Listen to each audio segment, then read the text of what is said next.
Guys, good afternoon. So ang ating video for today ay andito na ako guys sa loob ng taxi.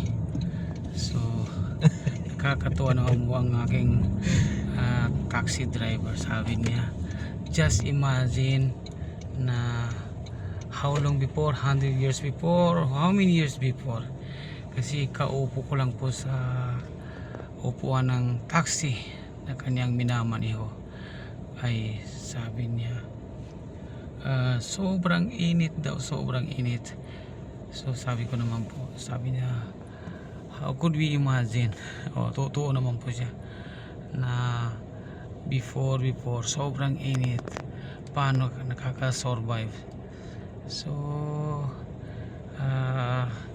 ganun talaga po ang buhay, kasi ang sobrang init po sa ngayon kung saan po tayo napaparoon. So ayan, huminto po yung sasakyan dahil nasa signal po tayo. So red signal, of course hihinto po yung ating sasakyan. So ayan guys, actually po ay kagagaling ko lang po ng Alwada Mall. So ayun, nag-withdraw po tayo ng ating sahod at same time ay nagpadala na rin tayo. So hindi po talaga yan guys maalis-alis o matanggal-tanggal po sa ating buhay ang pagpapadala po. Kaya po tayo nandito dahil po sa pangangailangan po ng ating family, of course. So brother, after the KFC and then go inside, ha? Yes, so ginaguide ko po yung aking taxi driver. So ayun, nandito po tayo para po sa pangangailangan nating family at saka siyempre para po sa kinabukasan ng ating family. So ayan guys, malapit na po tayo dumating.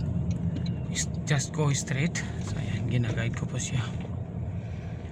So talaga guys, kailangan natin magpadala, mag-withdraw ng ating sahod na hindi naman po sa kalakihan. So ganun lang po talaga guys ang buhay natin. Ang laki ng pasalamat natin dahil kahit pa paano po ay meron tayong sahod na kahit konti ay magkasya naman po. So in the front of that garbage brother, stop there and I will drop. So ayun guys, thank you so much, and only here. Have a nice day everyone, and ayun, mabuhay po tayong lahat. So ito guys, bababa na po ako sa taxi. So card payment brother, yes. So ayan, card pong ibabayad natin para po wala na pong sakit ng uling driver sa panukli. Minsan kasi guys walang panukli yung driver. So thank you so much, and mabuhay po tayong lahat.